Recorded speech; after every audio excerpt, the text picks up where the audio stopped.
Now that we've finished looking at patterns, our job is to look at problem solving. And in math, we have to really be concerned with truth. In math, it's all about truth. And what's true in math is always true, 100% of the time. And the greatest thing about math is that we don't deal with statements that are sometimes true or usually true. We can identify things that are sometimes true and usually true. But when we say it's equal, it is a true statement. And so what we do with that is we can work with a counterexample. Counterexamples, if we can figure out something that is a statement that fails to be true, all we have to do is come up with one situation where it's not true, and then we can say that it is not an equal, it's not true. So we're going to be looking for counterexample statements, and you can read that on your own. But what we're going to be doing is having in our assignments a problem like this one where it says determine if the statement is true or false. If it's true, give 2 examples. If it's false, provide a single counterexample. Now this give 2 examples is misleading because often we can come up with 2 examples that work and it's not still true. For example, this statement says months of the year have 30 days. Now it sounds at first glance, it sounds true. I mean, there are months like June that have 30 days. There are months like April that have 30 days. And so it sounds good to me. Months of the year have 30 days. Sure, that happens. But this is saying months of the year have 30 days, like always. That's a true statement. So what we have to do is realize, yes, I just gave 2 examples of it being true, but that doesn't mean it's always true. To make this false, all I have to do is come up with a single counterexample like July. There are 31 days. Or August is 31 days. So all we have to do is come up with a single counterexample, and that means that this is a false statement. And so what it means is it's a false statement in general. We can't just say months of the year, they have 30 days in them. Well, not always. Sometimes it's 31. Sometimes it's 28. Sometimes it's 29 if you're in leap year.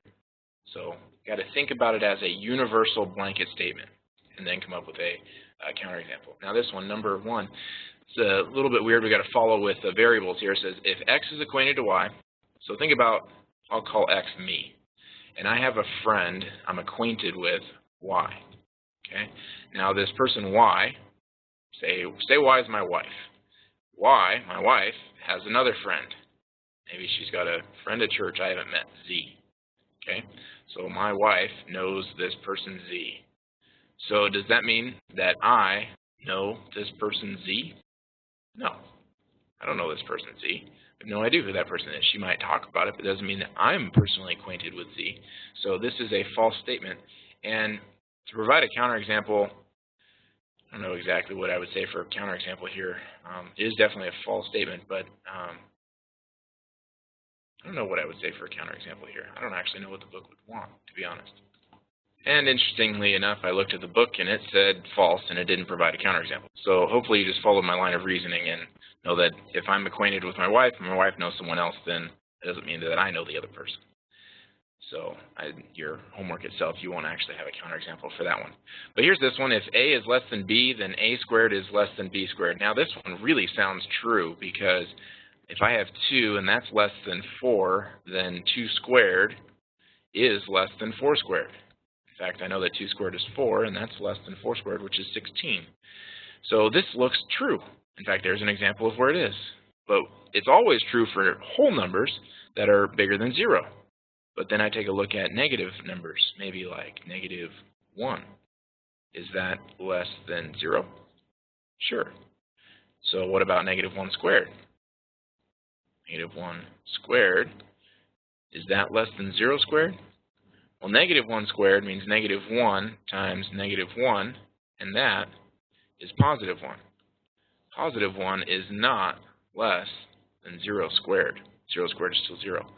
So this one would be a breakdown, and that is an exact counterexample. In fact, any negative number doesn't work.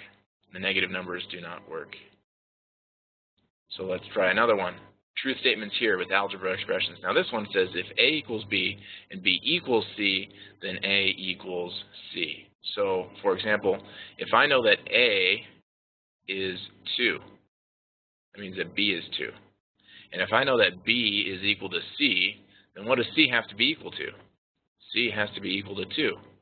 Well, if C is 2, then A in C are the same thing. They're both 2. So this one is a true statement. It's the only one that I actually have here as a true statement. So a couple examples would be if A was 3, then B would also have to be 3, then C would also have to be 3. So A and C would have to be the same. Okay, so let's take a look at this last one. Like I said, that number 1 there was the only one that I had that was true. This one doesn't work. This is one that I have students often say is true because they like this too, and they heard of the distributive property, so they like to distribute and say, yes, that works. Well, it actually doesn't. Let's take a look at this. Let's put some numbers here like x is 1 and y is 5. Okay? Well, if this is true, then this would mean that it's equal to 1 squared plus 5 squared. Okay? Well, this is going to turn into 6 squared here, and this side is going to turn into 1 plus 25. Well, 6 squared is 36. That is not equal to 26. So this would be a false statement, and there is my counterexample. If x is 1 and y is 5, then this would definitely not hold true.